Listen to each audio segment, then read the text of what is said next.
बहुत समय पहले की बात है, जब एक राजा अपनी शक्ति के बल पर दुनिया भर में राज करने लगा था। वह अपनी शक्ति पर इतना गुमान करने लगा था कि अब वह अमर होना चाहता था।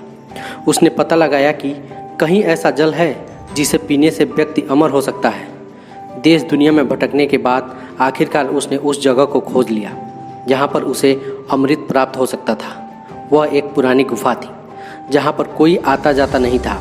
देखने में वो बहुत डरावनी लग रही थी, लेकिन उस राजा ने एक जोर से सांस ली और गुफा में प्रवेश कर गया।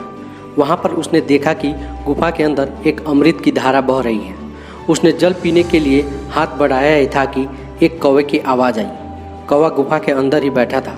कौवा जोर से बोला, ठहर जा, रुक जा, यह भूल मत करना।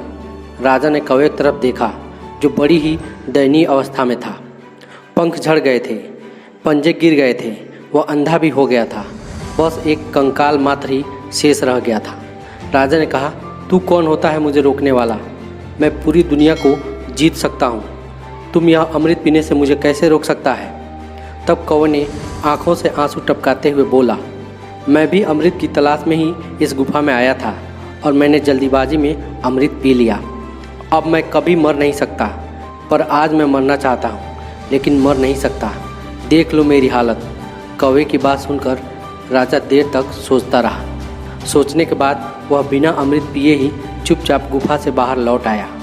राजा समझ चुका था कि जीवन का आनंद उस समय तक ही रहता है जब तक हम उस आनंद को भोगने की स्थिति में होते हैं। दोस्तों, इस स्टोरी से हमें यह सीख मिलती है कि जीवन में हमें हमेशा खुश रहना चाहिए।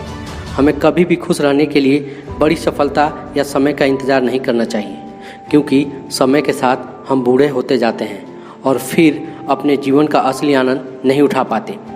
दोस्तों, कैसी भी परिस्थिति क्यों ना हो, हमेशा खुश रहें।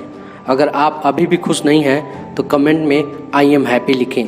देखना, आपके चेहरे पर एक स्माइल आएगी और वह स्माइल आपकी खुशी की वजह बनेगी।